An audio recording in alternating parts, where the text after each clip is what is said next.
اہل بیت کس کو کہتے ہیں؟ وہی بات جو میں نے پہلے کہی تھی کھولیں گے، لیکن آپ نے مناسب وقت پر یہ سوال فرمایا کہ اہل بیت کس کو کہا جاتا ہے۔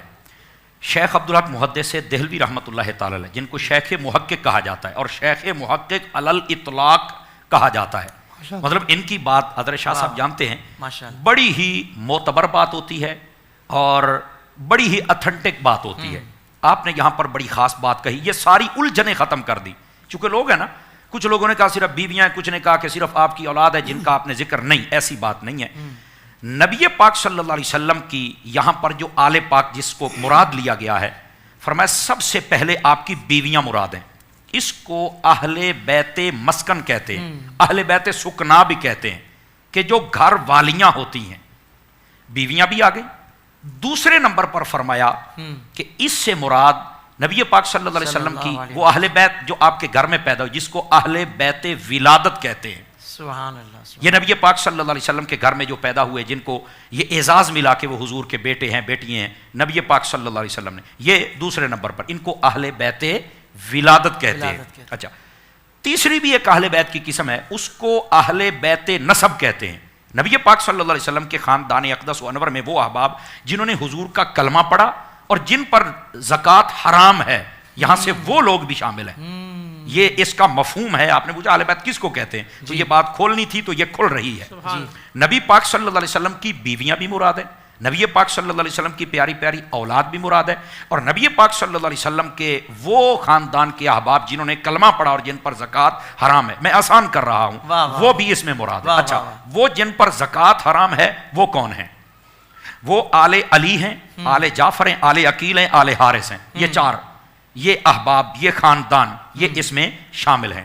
تو نبی پاک صلی اللہ علیہ وسلم کی اہل بیت کا جب ذکر آئے نا، تو اس وقت اہل سنت کا طریقہ یہ ہے کہ نبی پاک کی بیویوں کا ذکر بھی کیا جائے، اولاد کا ذکر بھی کیا جائے، آپ کے نسب کے وہ لوگ جن پر زکوٰۃ حرام ہے ان کا بھی ذکر کیا جائے۔ تو یہاں پر اہل بیت سے یہی مراد ہے۔ اور پھر میں ایک بات کہوں، بسا اوقات لوگ یہ الجھن پیدا کرتے ہیں، یہ بات بھی آگے چل کے کھلے گی، لیکن اشارہ میں دے دیتا ہوں کہ نبی پاک علیہ السلام نے چادر میں لے کر سیدنا علی المرتضیٰ شیر خدا رضی اللہ عنہ، حضرت سیدہ بطول زہرا رضی اللہ عنہا اور حسنین کریمین طیبین طاہرین، ان کے لیے تو یہی ہیں، باقی نہیں ہیں۔ یہاں پر ایک نکتہ سنیے، وہ نکتہ یہ ہے کہ نبی پاک کی بیویاں، نبی پاک کی اولاد اور یہ باقی احباب، یہ قرآن مجید کی نص سے ثابت ہے کہ یہ اہل بیت میں ہیں، قرآن سے ثابت ہے۔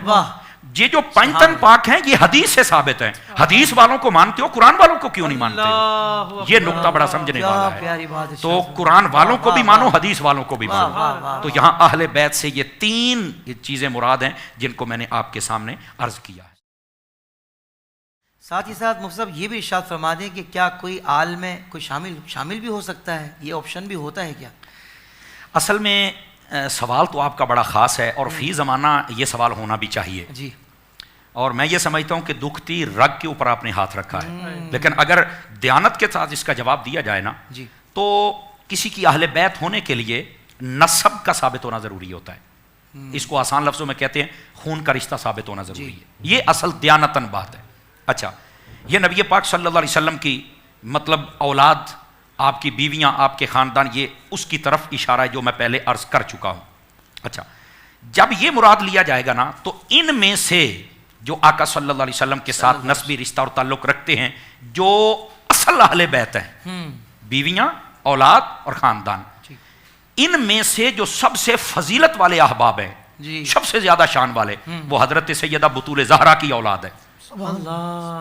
سمجھ آ رہی ہے؟ سبحان اللہ، سبحان اللہ۔ اہل بیت میں کوئی داخل ہو سکتا ہے؟ سوال آپ کا یہ تھا۔ جی، اصل بات یہ ہے کہ اہل بیت ہونا یہ تو نسب سے ثابت ہوگا، خون سے ثابت ہوگا، تو خون والے رشتے یہ جو میں گنوا چکا، اور ان میں سب سے زیادہ کمالات اللہ نے اولاد سیدہ خاتون جنت کو عطا فرمائے۔ اچھا، ایک بات یہ، دوسری بات یہ ہے شامل کوئی نہیں ہو سکتا۔ ہاں، حضور اگر چاہیں تو حکمن کسی کو شامل فرما لیں، وہ حقیقتاً نہیں شامل ہوں گے، حکمن شامل ہو سکتے ہیں اور کر بھی حضور سکتے ہیں۔ واہ واہ، کر بھی حضور سکتے ہیں، حضور کر سکتے ہیں، یہ حضور کو اختیار حاصل ہے۔ اب آپ کہیں گے اس کی بھی کوئی مثال ہونی چاہیے۔